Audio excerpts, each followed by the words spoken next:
Hey y'all, Andrew Reed, Mossy Creek Mushrooms, and today with me as ever is my most lovely wife, Samantha. Most lovely. I mean, I'm just trying to think of. I always say my everly lovely wife. I was trying to think of what's Hi, guys. something else. Oh my gosh, she was listening to me really loud. Well. Today we're going to go through some slides real quick, the slides that we didn't get to finish last week, so we'll just go through them quickly and hopefully through the microscope. Hey, James, can you tell them to turn that down? And what we will do right after that, Samantha's got to go pick up our children from the bus stop. Oh my gosh, that is so loud.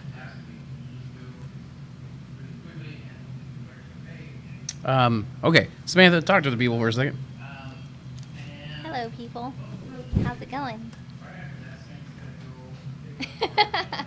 So I like all the emojis with the mushroom and the heart and the brain and the microscope there. Intro got my attention. Yeah, Andrew remade that one because we wanted to get everyone on there that's here currently. We still have to add Cartman and Cheryl, don't we? Yes. Well, and Jackie. Yep. So, I'm back. Oh, did somebody say something about the intro? Everyone said cool intro. Oh, really? I was hoping that that would be the case. Tristan made some good suggestions, which is to do a little less of the heavy metal and maybe just go regular rock and roll, which I think might be the case. I think it might work better. Anyways, so we're going to go through the slides that we went through last week. I don't remember exactly what number we got to, so we're going to try to do it on the quick. I do have the microscope cam here set up with our old friends mycelium, and oh my god, it's killing everything. And we're going to try to go through these really quickly, but then we've got a special treat with us because after Samantha goes to pick up the children's, James Mundell is going to join us. He is with Mr. Woody's Mushrooms, who is just starting out, trying to go from hobbyist to commercial. Like, he's been selling a little bit, and he's going to come in here and answer any questions you guys have about mentorships or just kind of give his experience and of it so far, because he's been with us for 3 days out of the 5. And, yeah, I'm looking forward to it. What about you, Samantha? What you got? James was kind enough to offer his time, and he wanted to kind of share his experience. Samantha's used to having the microphone on the left, Yeah, and I'm used to having mine on the right, which is funny because keep switching things up. Well, we switched the studio up as you guys. Well, I mean, look, we've got a terrarium. Nope, not that way. That way. Nope. That way, right there. Got a terrarium we're trying to set up. We'll have that in the background of things. We're going to try to have much cooler stuff on the wall. This gives us a little bit more depth, so it doesn't look like we're crammed right up against, the wall. But, so you're getting to see the other side of the room. right. Which is actually, arguably kind of the cooler. You know what I just realized, Samantha, though? There's a bunch of liquor bottles right over your left shoulder. Yeah. That was from the Mossback. That was from the Mossback get together that we had in October, which we will have again. So we'll have it's hot. Aged Mossback get together celebratory. Oh my goodness. Stick that thing to your mouth, please. Sorry. Can't hear anything. Plus the camera's like, we down here, you need to see.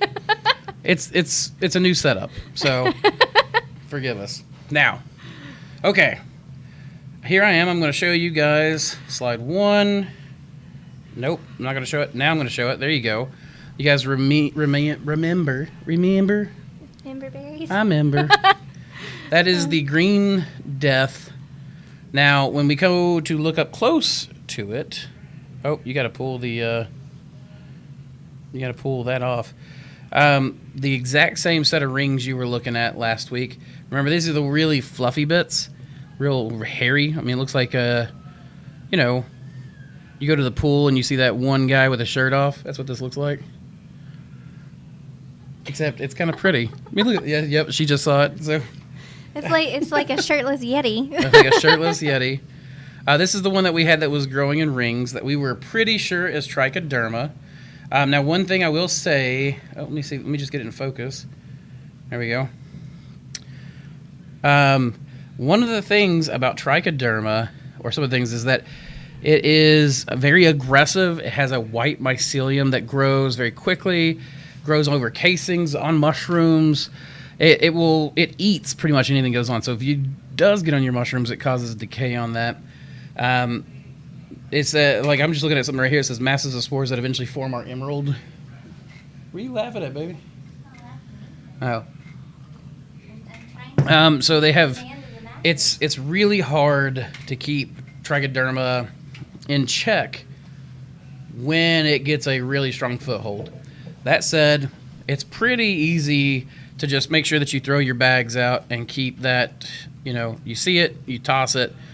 Interestingly enough, it's really good for your garden. So any bags that you have that are contaminated with trichoderma, throw them in your garden. Look at that. You can see a little bit of mycelium just sending some runners right over that. Like it's trying to encapsulate it. Now, plate 2 was that loverly thing. And by loverly thing, I mean probably not really considered loverly at all.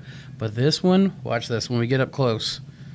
I love this. We're going to minimize it. Bam. This is the tribble mold. Looks like little fluffy tribbles. As Cheryl said last week when we were looking at all this stuff, the trouble with tribbles, which is one of my favorite episodes of Star Trek. Look at those little fluffy hairs. It's very hairy, very weird looking. I don't even know what kind of mold this is. I had thought that it is penicillin based on the light green color that it is, but penicillin is also oftentimes blue-green. So kind of similar to aspergillus. So this could very well be aspergillus. I don't know how to tell the difference at this size yet. But molds are kind of a son of a gun because they really know how to move through a substrate. They've got some penetrative powers due to the fact that they also have mycelium.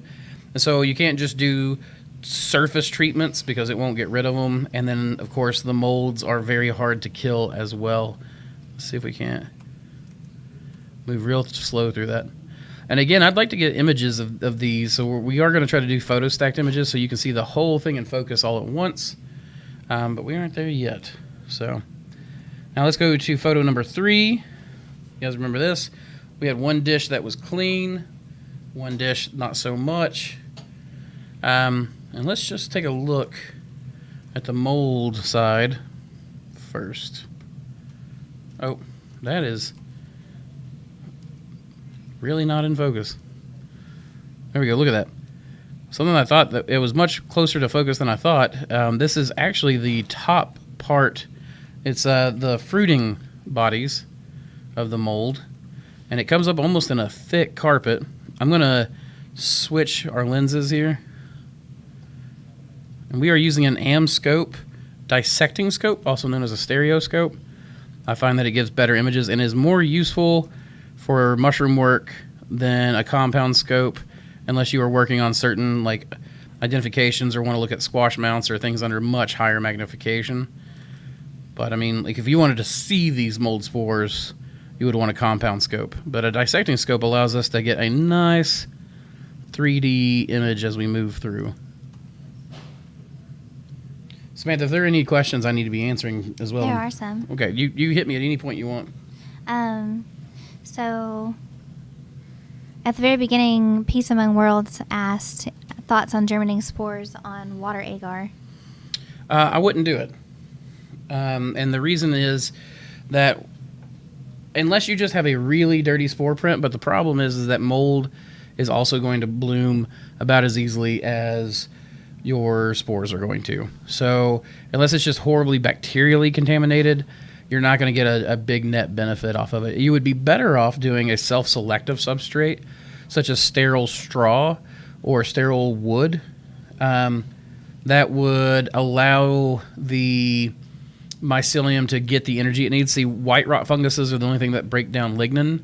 So mold has a much harder time with like sawdust than mycelium, than most white rot myceliums do, which is most of what we grow. Most of gourmets are white rot mycelium, white rot funguses.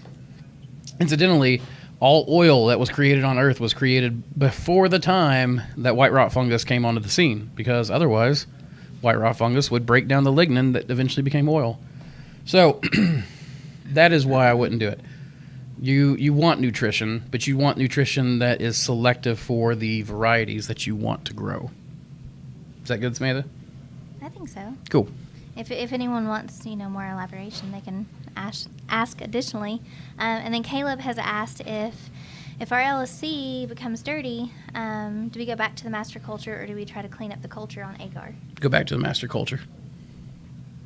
Yeah, there's no point. If you've got a master culture, there's no point in trying to clean your LC. LC is so cheap, we just dump and start again. Unless it's literally the last, because we're a culture repository, where we have strains that no one else has, wild and bred. We don't try to clean our LC unless it is like the last jar that we possibly have this stuff, which with Cheryl on staff, we are quickly getting to the point where we've got backups for everything that we have. So, well, I just saw where Cheryl answered. Oh, did she? Thank you, Cheryl. I didn't see that before. Gotcha. Thank you, Cheryl. Yeah, we've got backups on backups, and then additionally we have other mushroom farms that have backups as well in case something, if anything were to ever drastically happen, we can kind of save each other on that. Absolutely. Anything else? Oh, it hopped and skipped. Oh my gosh, this microscope, it's like stuck on something all of a sudden. So everybody's asking to turn on the Christmas lights, but there's not enough plugins, so I'm sorry, guys. Well, so then we'll put the focus on you for a second, because I have messed this microscope up really quick. And then Peace also asked again, I was just wondering if there are any downsides to water agar versus agar with malt for spore germination. Well, hopefully I answered that clearly enough. So unless like I don't even use malt. First, unless it's on dish, I guess. If it's on a dish, then I will use malt agar for sure. But no, you want, in fact, you want to see contaminations if they're there, and water agar would hide that. So Scott has said that he has a heavily myceliated jar of oat swan for Pio Pino. It's solid white, but when shook or stirred, it has shown some green around the oat edges at the center of the jar, contaminated. Well, I mean, yeah, that sounds about right. That's usually when you'll see trichoderma. And something that I've noticed about trichoderma is that trichoderma usually shows up because of an underlying bacterial infection. Trichoderma is not normally able to go toe-to-toe, so it's either an improper cook of your grain or you have an underlying bacterial infection that, weakened its immune system if we're talking fruiting blocks. If you're talking grain spawn, then, most likely you probably didn't have a good enough cook. And trichoderma was just sitting waiting for a time of catastrophe, which is you shaking the bag to be able to bloom out. You want to see that. So it's good that you saw that. So if you're going to have contamination, you at least want to know it's there, so you can do something about it. I would just increase your cook time and see if that helps later. All right. Oh, let's try this one. Uh-oh, Samantha, I think I really did screw this microscope up. How? I really moved the lights around. And then you just dropped it. Okay. Let's try this again. All right, Samantha, I don't know. Ask me a question so I can answer it while I'm doing this. Since using an 18 or 16 gauge syringe to clone is plenty big, is that also big enough sample to collect isolates when cleaning up? Yeah, absolutely. I have used the needle tip. Oh, that was not supposed to fade to black. Stop it. Anyways, I have used needle tips to collect samples plenty of times. And I think that it's a great way to go.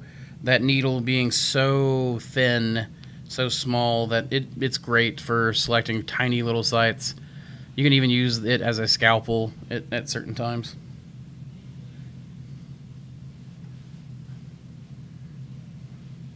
How long do you PC grains? 2.5 hours is what we run. That's a pretty green. It is a pretty green. Let me show you the plate that it came from. It's like a sea foam. That right there, deep blue sea.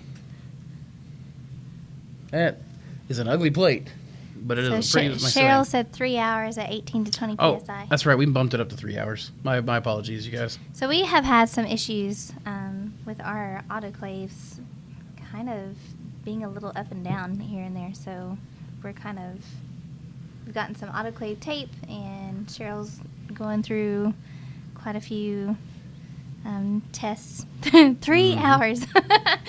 Big letters. 3 hours.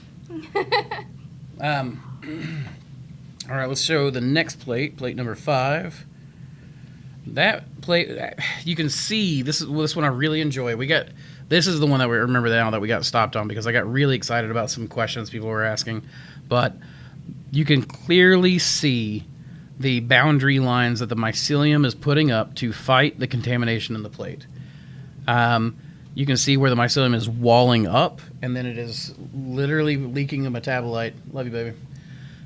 In order to create a defensive perimeter against that mold. Now, of course, this is completely unserviceable for us, but it is something that will, it's at least a good learning lesson, we'll say. I hit the wrong key. Let's look at it under the plate, or under the microscope, I mean. Now look at that pretty mold. Oh my gosh. That is a pretty color. Now that I am positive is trichoderma. I'm very positive just because of the color and the look. But let's go over to the mycelium side.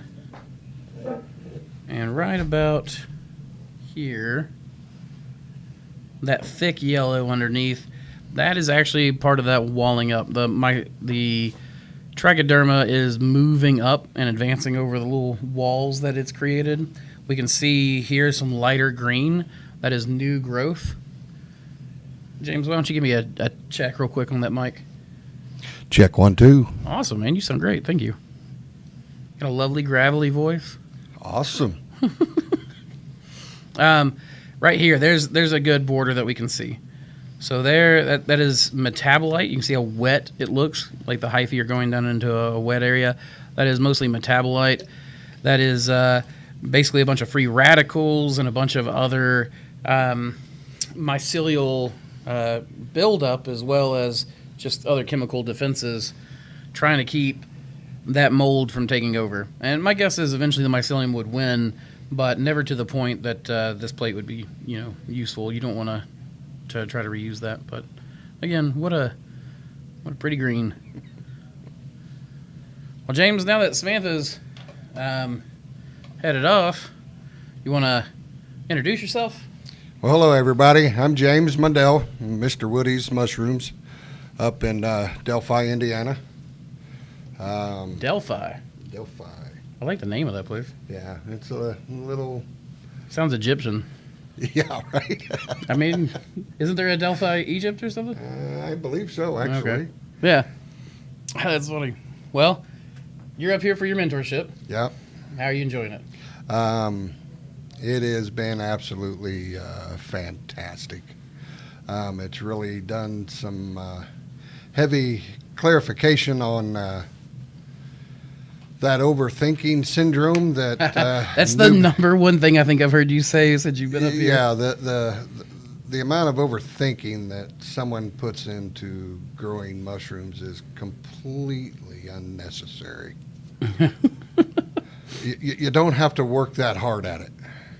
It's a little strange, isn't it? Yeah. But it's really it's been really enjoyable. The people here, Samantha, Andrew, Cheryl, the boys, Jackie. I mean, every one of them totally have answers for just about any questions you can have. And almost every time we've given them an answer, I've heard, oh man, I was really overthinking this shit. Oh yeah, absolutely. I totally. I mean, even as far as just mixing up the grain spawn in the substrate bags. I was totally overthinking that as well. We get a lot of people that do that though. I mean, that's pretty much like the number one thing I see. I think a lot of times is people overshaking bags. Yeah, and it's not necessary. So. It's just a really good. You got a good program going here. Well, thanks, man. We do have somebody in here. Rhett Drinsky says West Lafayette here. Hello, fellow Hoosier. Absolutely. Hello. Oh, don't look behind you. You got a visitor. Oh, Michael Myers again. What's up, Michael? Oh yeah, you want me to show this? No? For me. Thank you.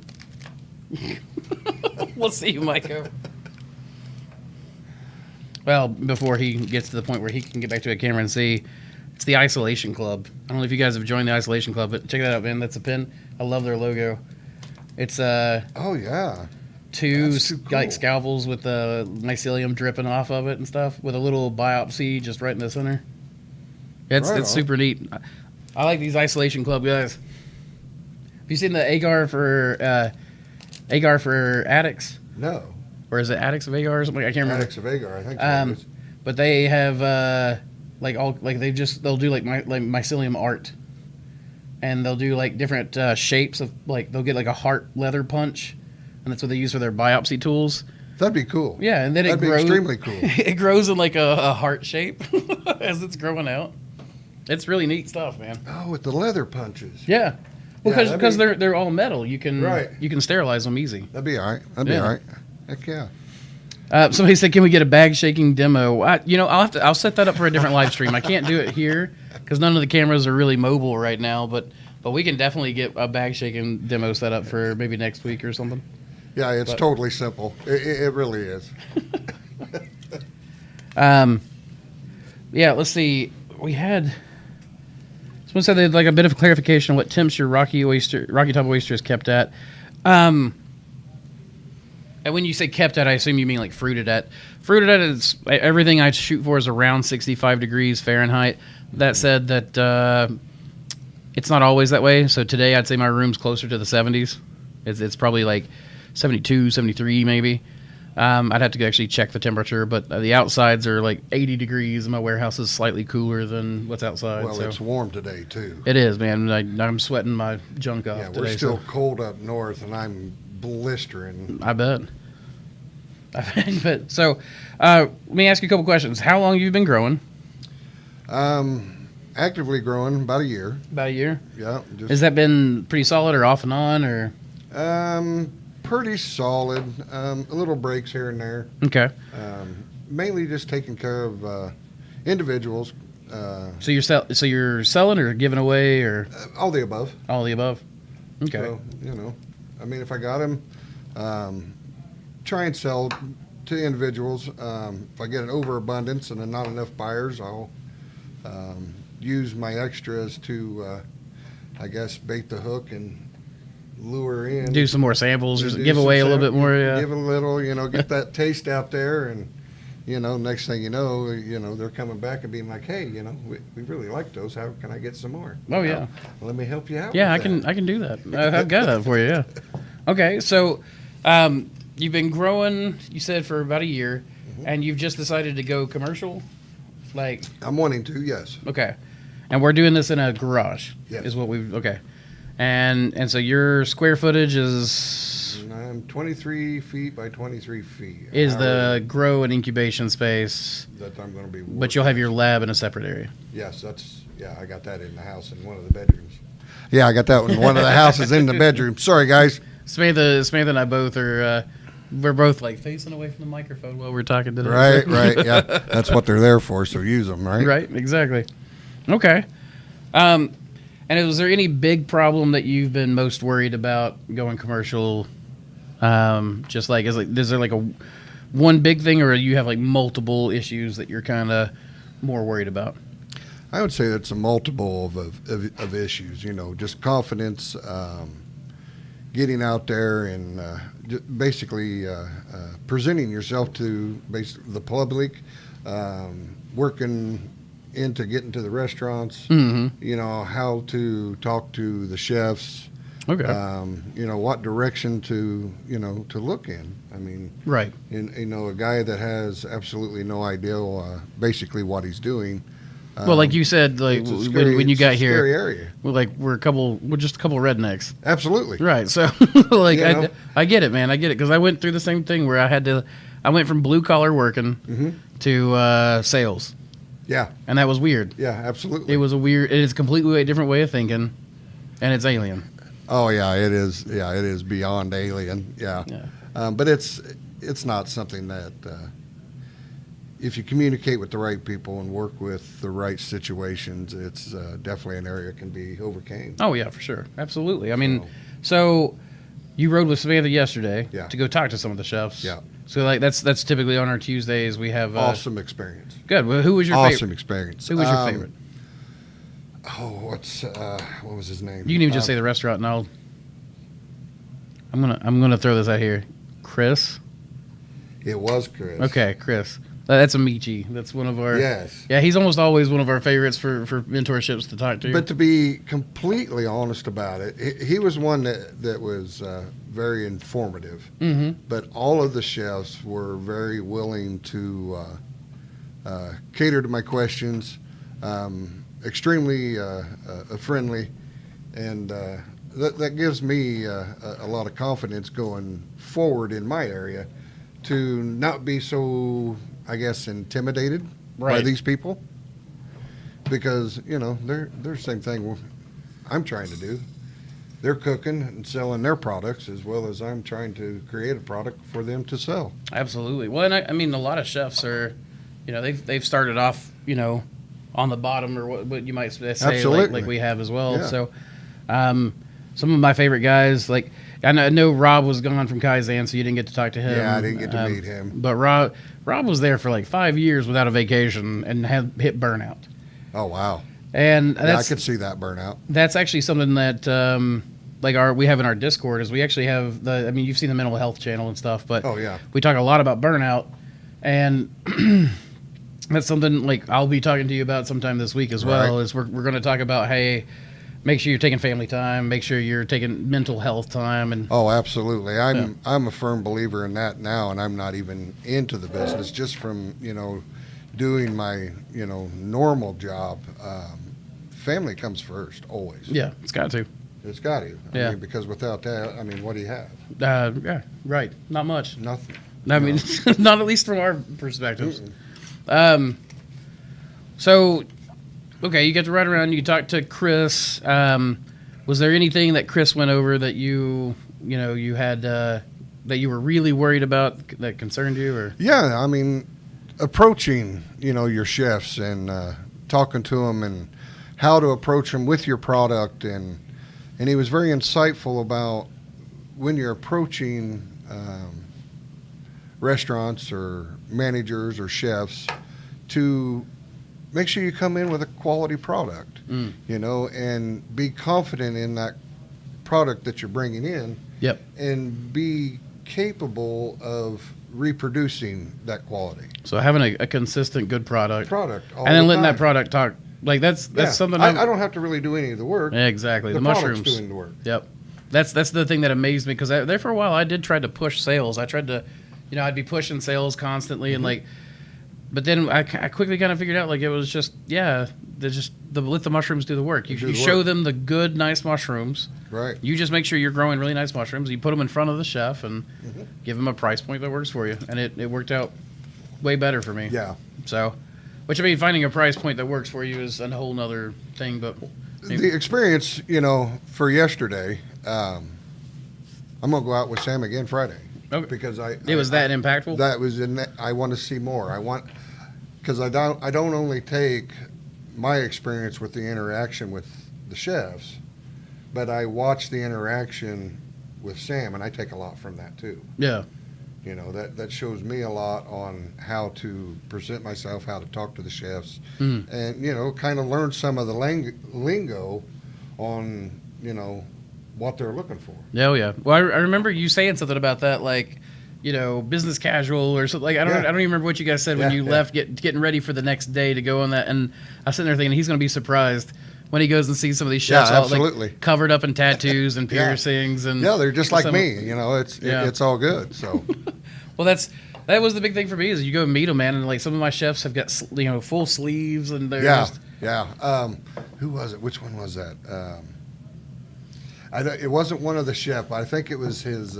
Maybe it was like a sous chef or something. Or a sous chef, yeah. And I mean, he was covered from head to toe. He had bigger gauges than I did. Oh, yeah. Okay, I know exactly what you're talking about now. Yeah, it's probably cactus. Yeah. And it's like, right on. You know, and it was, it's just the whole experience has just been, it's been upward and beyond of my expectations of what it was going to be. Right. And I appreciate that, and I thank you for that a lot. Well, thank you, man. I appreciate that. Yeah. So. Well, then we got a couple things I want to go over then real quick then. Okay. So, what has been my biggest weakness in my mentorship program so far that you've seen? Like, what if there's one thing that you could get a little more of, or I could do a little bit better for you? What would it be? Andrew, that's a really hard question because at this point, all my questions, all my doubts, all my flaws that I have been doing myself that I thought were correct have all been reset and corrected. So, okay, then I'll give you one that I think I could do, and you can see if you agree with me or not. Okay. I feel like I could do a lot better prep, like having a packet of information with you, like, you know. I will agree with that. Okay. But in hindsight, when I'm talking with Jackie and there's information I'm looking for, he produces it. Yep. That's true, yeah. So a packet, yes, but maybe the individual to get the information that your intern is looking for versus a packet. Well, I guess that's true too. A packet would be very generalized, where you can get very specific by asking questions. Yeah. But if I gave you the packet, it gives me another direction to look at. It does, and then you can come in and ask the specifics too. So This is true. I'm just trying to find some way where you're not doing talking completely glowing about me. Well, sorry, man. You're my hero, brother. Oh, it's God, just the way it is. Don't do that. No. Let's see. The other side of it is today's topic is technically contamination. We just got lucky that you wanted to jump on here. So, what's your most embarrassing contamination issue? Do you really want me to tell you? Oh my gosh, yeah. And let nothing that gets me kicked off YouTube, but I have not had any contamination at this point. Really? 0. Dang, man, you're making me feel bad now. Seriously. That means you're not growing enough. Oh no, I'm doing a lot. Believe me. But it goes to save from watching your videos, taking in the knowledge that I'm getting from these videos, these live streams, and mimicking them to almost a T.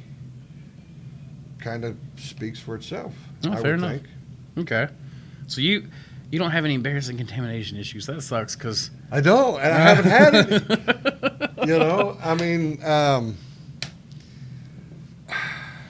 so Neurospore has been mine. okay, and I will say, let me correct. Okay, let's. I harvested. It wasn't embarrassing to me, but I believe it was my first actual find of contamination. I harvested chestnut, and underneath the chestnut, I found probably a screw size head green patch. Oh, that's hardly nothing, man. I know. That is the first time, and that was 3 days before I come down here. How often are you guys cleaning your grow room and stuff? Right now your grow room's a gorilla tent? A gorilla tent, yeah. Okay. That's shameful to tell you, but No, it's not at all. Man, lots of people start off that way. Hell, Mike maybe Mike Crow runs his entire commercial off that way. a month and a half. Every month and a half? You have UV lights But in your... Yep. Okay, your humidifier. But I'm also, I will wipe down the floors. Mm-hmm. You know, if I go in there, Is that you or is that Belinda doing it? that'd be the blend. Okay, that'd so... be the wife doing that. Yeah. No, I don't. No, I get it. I do the same thing. But I do try and keep up on my, at least every other week, if not third week, we will change out our water Mhm. or fogger. The fogger. The fogger. You know, I try and keep that clean. And like I said, when I track in and out a bunch, I'll hit it with a wet mop and then a dry mop. And that's about all the upkeep I keep on it. And, Okay. and I'll change my bags, you know, in and out. And then when I get down, you know, to where I don't have any bags that I'm putting in for fruiting, I'll shut the whole tent down, clean it, and start over. I didn't mean that anyways. No, 'Cause I'm making a bunch of noise over here. No, you can barely hear it in the mics. That's good. That's the nice thing about these mics is that they're very directional, but that's also the problem where we have Yeah, to, you got to be right here talking about it. Yeah, exactly. Act like you're getting in its face. Yeah. But I mean, contamination-wise, I've been fortunate, and I'm thankful for that. So Yeah, it sounds like it, man. I've not seen anybody else with that kind of fortune, Right. so I'll run with it. I hope it stays that way. Someday it So, won't. I'm sure of that at some point because, you know, when I get back home and I really start because I'm going to go from a 5 by 5 tent to probably a 11 by 10 space. Mhm. So I'm doubling that area of grow. So yeah, things are probably going to change a whole lot in that kind of atmosphere. Yeah, You know? they will, but also I mean, like as the great T.R. Davis has said, Mhm. if you're not seeing contamination, you're not growing enough. You're not growing enough. Fair enough. But that's why I said that earlier. Right. But he the real thing is that he talks about that I really liked was he was discussing how even the big guys have count on a certain percentage of contamination. Oh yeah, absolutely. And you know, eventually you'll find it. Like it'll hit. You'll get to where you're growing, and usually I'll find that my contamination comes in waves. right. So right. usually like a wave through the summertime is I was when just see the getting ready most. to ask you: is there a certain time of the year Yep. that really elevates? Yeah, it's usually the summer for me. Okay. Well, You got to think there's multiple reasons. Like you have a bigger bio load in the air because everything's blooming. You know, mold, absolutely. mushrooms, plants, everything is just throwing out as much biomass in the air as they can possibly get. So, right. then you have the heat, which of course plays into the favor of contamination because mycelium grows really well slow in the cold Cold. Yeah. and the cool. Mold and such likes to where they can't modulate their own metabolism. They need to do it by the temperature of everything else. So the warmer it is, the faster that mold can run. We'll take off. So, Yeah. Okay. same thing with bacteria and stuff. So I feel like it's mainly that's the reason why is just because you know it's like everything's coming to life, and so that's the time when contamination is It just just hitting hard. really Yeah, Hits home or punches home. You know. Yeah, we've got we're coming out of cold. It's time to really get into the game. Of, yeah. Everybody's having babies in spring. Yeah. So. Yeah. Let's add to the misery. Well, and interestingly enough, too, like a lot of us run so much fresh air through our grow rooms. A lot of oyster mushrooms, I didn't know this, were biomass sensitive. Like means that they can actually sense, and I'm assuming it's because things are landing on them. Oh yeah. But they can kind of get a gauge for how much biomass is in the air, how many spores and everything like that. Right. They can tell when they're competing. Oh. You know what I'm saying? Right, And so they actually, I found this out by working in a lot of grows that have gravel floors. And the first few months they do great.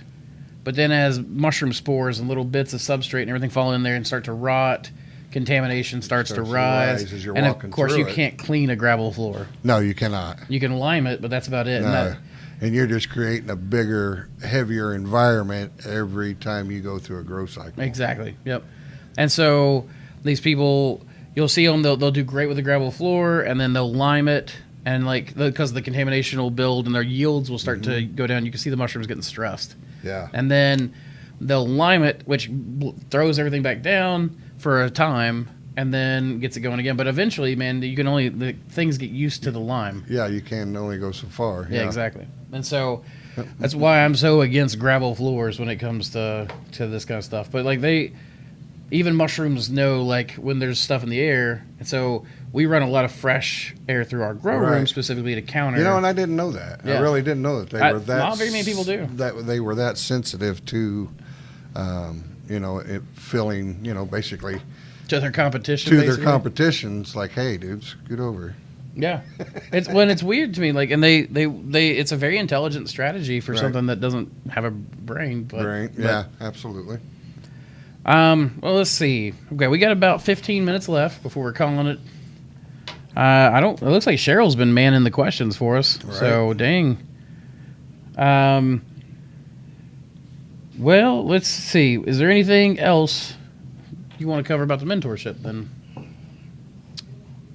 If you're thinking about it, quit thinking about it. Just do it. Oh, well, thank you. Just do it. I mean, because it will answer a lot of those questions that you're already thinking and you already have the right answer to. But if you're looking for the confirmation to all of it, you got to do the mentorship. And then you can move forward. Things take off. Well, I appreciate that. Yeah. You know, I mean, there's no other way of putting it, you know. So, I mean, that's the whole reason I came here. I've always felt weird about plugging my mentorships, though. Like, I don't know. It just feels kind of salesman-y. But I think it's that same blue-collar background thing, where I'm coming back to it. But without it, I mean, you know, people got to know and they got to understand, you know. And sometimes to understand that and hear it, you need to hear it straight from the horse's mouth. Absolutely. Let's see. We actually do have Calliope says, did you guys epoxy your floor then? I guess what's the best material for floors? And so I've got concrete here. Do you know, yours is the tent. I've got concrete too, because when I go home, I'm building my rooms. I'm coming out of the tent and I'm staying out of the tent. You're building like the first room or the second room?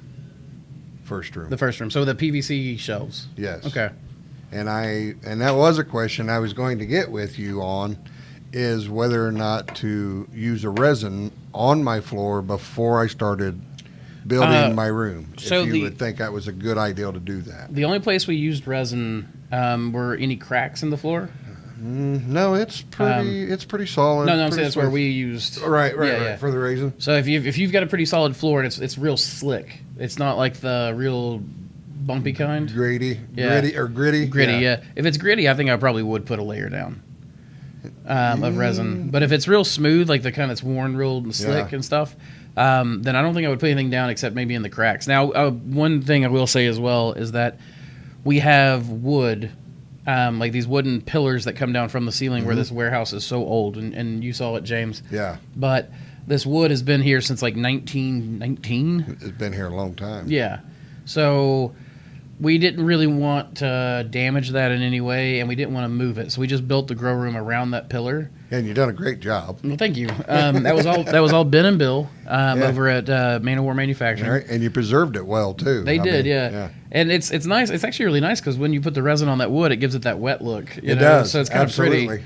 But all he did was he injected resin into all the cracks of the wood, and then coated the wood itself with that resin. Okay. And then they've just got these ancient like iron bar stuff at the bottom where they put it through the concrete and attach it. Yeah. And we wanted to make sure we preserve those, so we completely coated those in resin as well.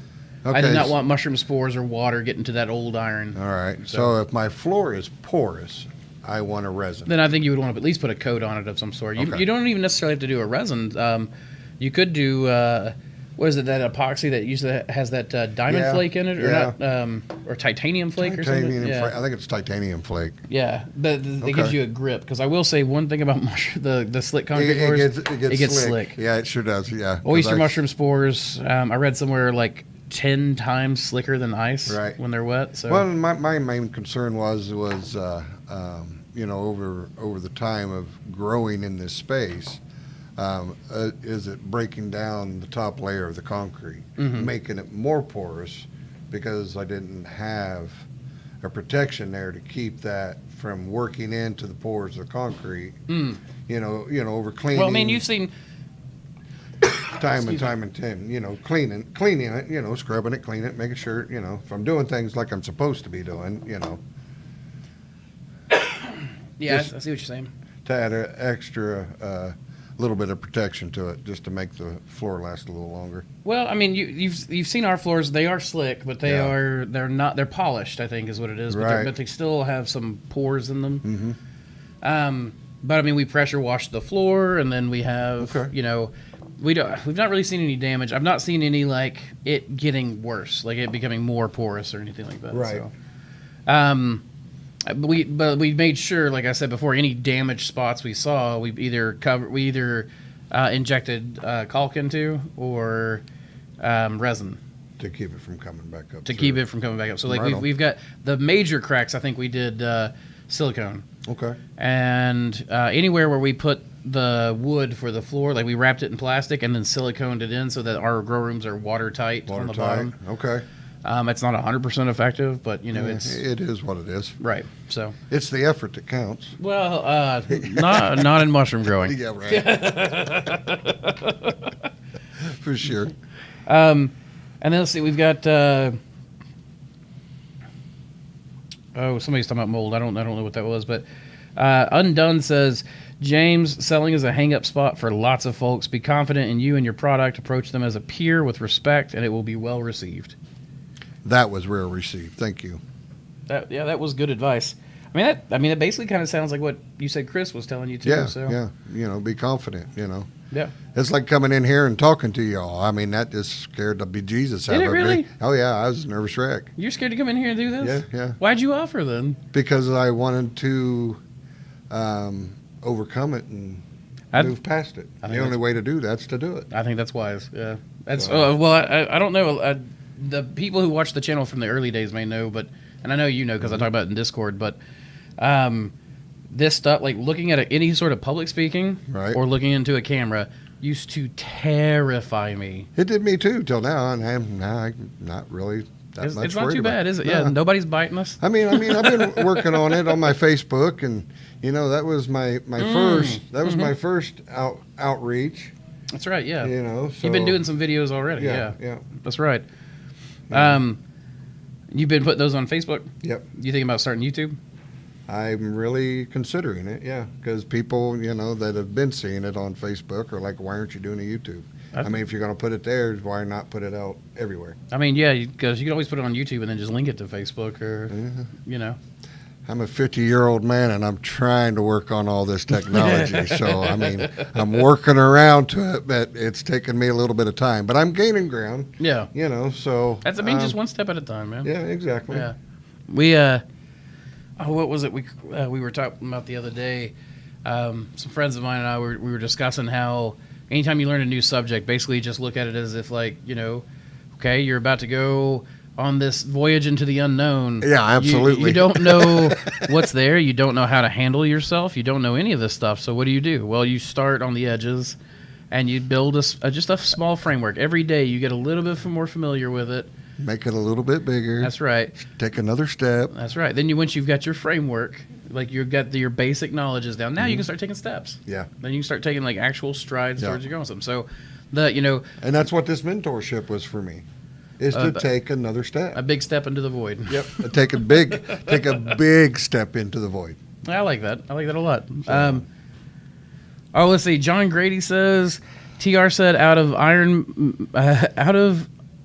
Ironman marathons, the Marines and growing mushrooms. Growing mushrooms has been the hardest and made him cry manly tears the most. That's so. I haven't had that problem yet, but I'm sure it'll happen at some point. I don't. So I've never really had that problem. Like that's somewhere where TR and I differ a little bit. Sure. Is that I remember one time somebody asked like, when can you call yourself a mushroom farmer? And I know that he didn't mean this literally. Right. Like I know that but he said when you have gone through, like basically the most stress you could ever undergo, spent the most money you could ever go, just to never, what was it? Basically talking about how you could call yourself a mushroom farmer once you got to the point where you no longer enjoyed your life at all. That just sounds like a bad day. It just sounds, it sounds terrible. And also, I doubt TR thinks that way now because ever since he got his nice little Brazilian wife, Yeah, right. every picture I see, he is just glowing and Glowing, happy and grinning from ear to ear. singing and Yeah. dancing. And, Absolutely. yeah, he and she are in that maitake video. She's dancing and singing while picking maitake, and he's over there singing and dancing too, which you wouldn't expect. And I'm like, okay, yeah, let's see how bad is life now? You How know? bad is how it bad now? is the Yeah. mushroom life? Yeah, yeah. It looks like it's just miserable for you. Right. Oh yeah. Poor guy. I almost feel bad for you. Oh man, but I mean that said, I think everybody kind of goes through that point, and I think that's a good point. It's like it's oh man, I've kind of lost my train of thought on it a little bit, but like I think everybody goes through that hard point, Oh, absolutely. like the burn. That's why we talk about the burnout. Burnout. I mean, I know Cactus Hat has gone through it. Yeah, you Spore sit Addict there has and you gone look through it. yourself in the mirror and be like, why am I really doing this? Right. Why do I continue to do this? Well, in the beginning, so like for me now, I mean, you've come here and you've seen like we're not people are often astounded at like, okay, we've got our crew, Mhm. and it's not a huge crew, No.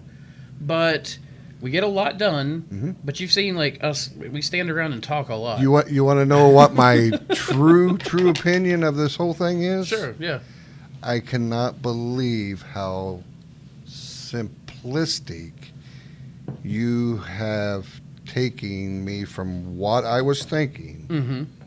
to where I can take this. It's that. So It's that simplistic.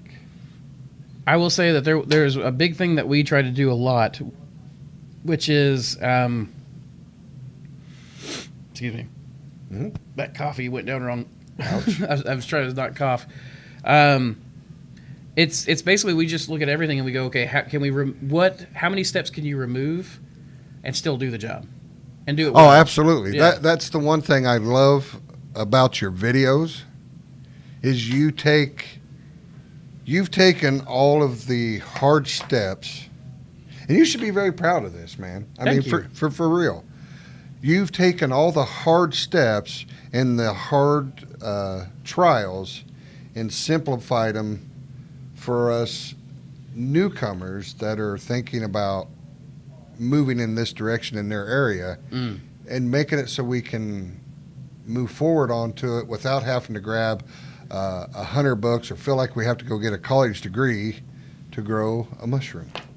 Well, I mean, people have been doing it for thousands of years, other Right. places. Well, hopefully, we should be able to too. Well, I would think so. So, you know. But I appreciate that. I mean, like I really do. Like and John Grady even here is saying like, Andrew, you need to believe in your product. Nothing wrong with pushing a good product. You're not forcing Absolutely people not. to buy it. No. And I appreciate that. I really do. And also, I get that those were TR's words and not yours. But there's an element of truth to what TR was saying. Absolutely. I feel like Absolutely. so you're about to enter what I would call the hardest part, Yes. which is the transitional phase. Yeah. You're transitioning from hobbyist where you didn't have much in the way of Confidence in what I was doing. well, you didn't have confidence in what you're doing, and you did. But thankfully, at the same time, you didn't have a lot of responsibilities Oh, yeah, absolutely. as far as like meeting chefs every week Yeah. or. Oh my gosh! If you know like that's also one of the reasons why I suggested to you farmers markets in the beginning Yeah, and just absolutely. doing a few restaurants because that way if you grow a little bit less, you just run out a little bit faster at market. It's not like people are angry at you. Right, absolutely. Yeah. I got to go, guys. Sorry. And TR, by the way, guys, is a really good grower who really knows his stuff. Like I'm not by any. Oh, yeah. I disagree with him on how difficult this has to be profitable, but guy really knows his stuff, and he knows major manufacturing in a big There's way. nothing wrong with agreeing to disagree. Absolutely, I agree with that. Yeah, I agree with you there. We can. Yeah. we That's something my kids have been trying to teach me. agreeing to disagree. To agree to disagree instead of, no, I'm just right. Right. Sometimes I've told my kids, especially Collier, who you've met. Oh, yeah. Good kids. Hey, thank They're all you. great. I mean, they're delinquents, but they're good. Hey, we're all delinquents at some point. It's, when we get taller is on Right. how it works out. But I mean, Collier and I've we've talked a lot about just Oh my gosh, I completely forgot my point now. Uh-oh. Can you believe that? Well, it happened. All that liquor on the back shelf, I guess. Well, there is 15 years between us, but get used to it. Does it start now in Yeah, the 30s? it does. Get used to it. Oh, man. Woo. Man, I am sweating like a dog. Yeah, I am too, but it's underneath the shirt. Oh, yeah, well. I'm not a forehead sweater. But I've got an undershirt on that always Right. keeps it keeps the under sweat. It Yeah, soaks yeah. it up first before I get like the boob lines. Yeah, it keeps So- my boobies from showing. Yeah, we're James and I both talked about how we're big guys, but when we met each other in person, we were like, "You're not as big as I You're thought not you as were." big. Yeah, because I thought I was coming in here and I was going to have to look up at Andrew, and it's like I'm looking you eye to eye. Yep. Wait a minute. Ben's the only one pretty much people got to look up to. Right Yep, here, so. yep, exactly. But that's the 6'4" part. So Yeah, for sure. let's see. I had some another question that popped up on here, but I can't see it now because the chat ran out.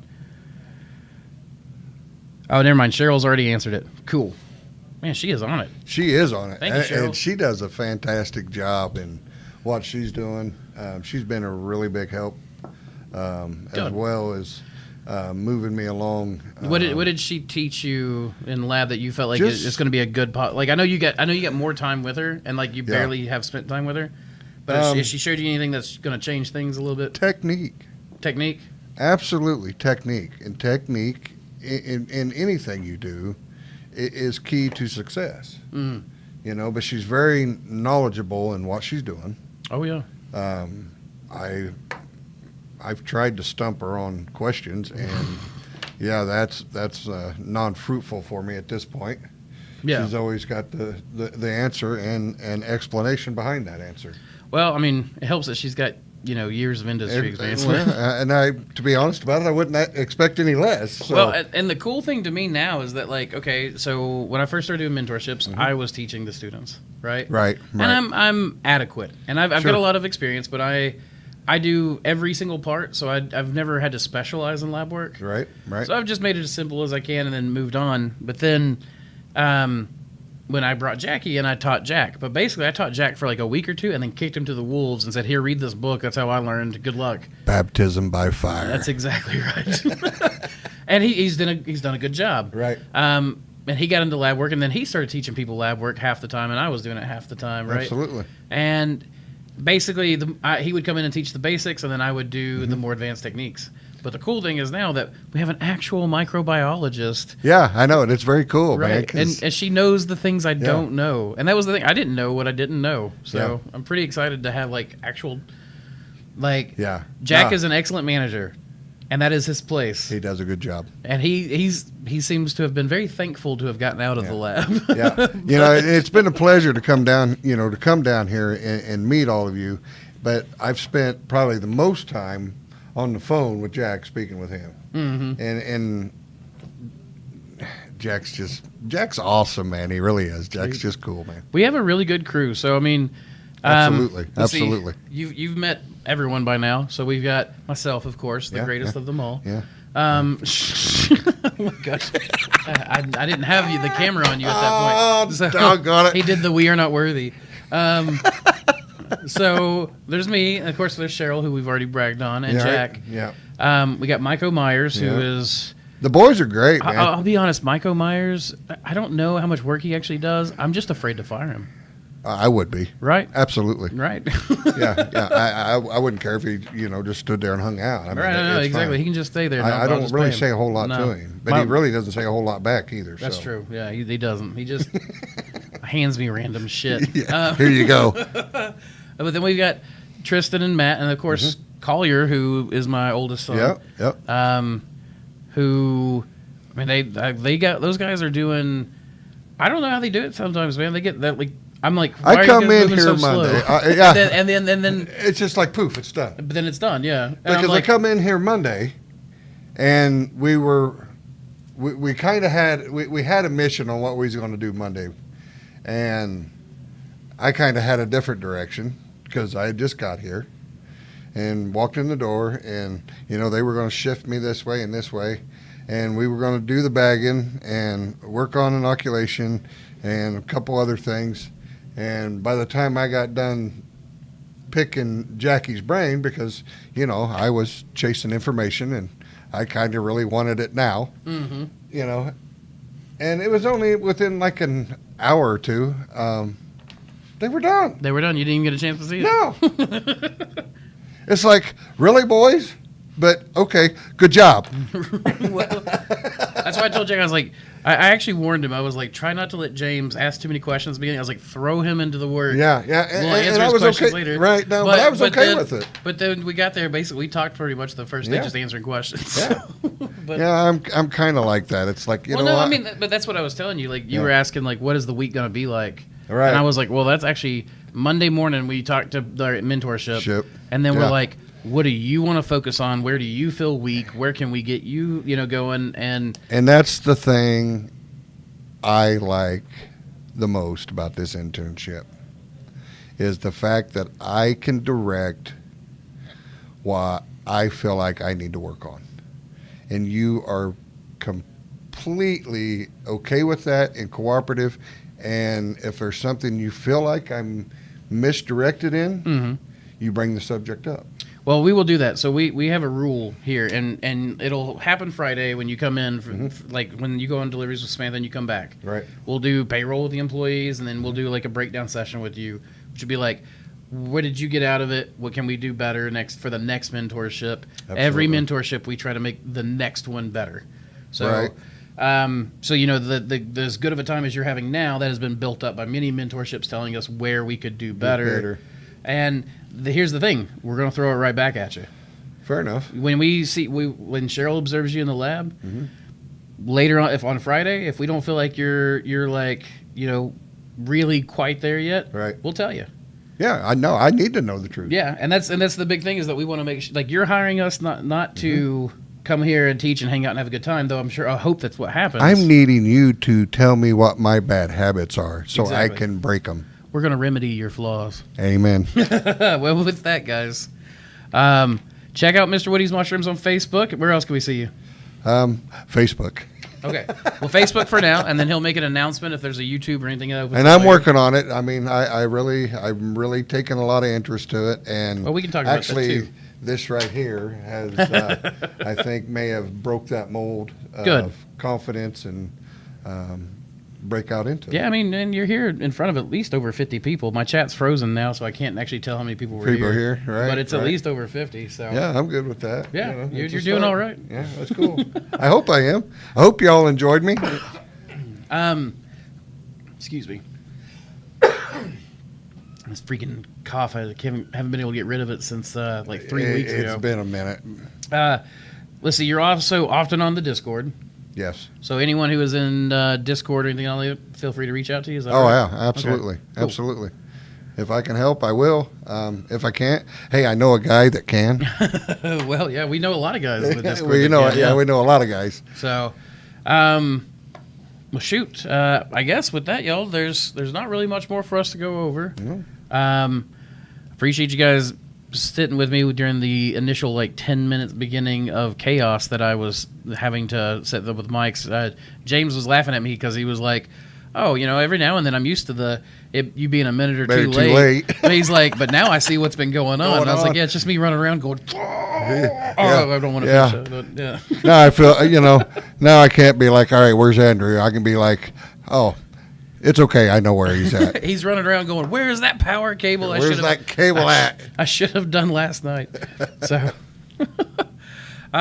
yeah, but I guess we'll end it there. Yeah, we're good. And man. thanks for having me on. And yeah, if you're thinking, just one added note. If you're thinking about the mentorship, just do it. That's all I got to say about that. Awesome. Thanks, man. Yeah. Yeah. Well, with that, y'all, keep swimming in culture.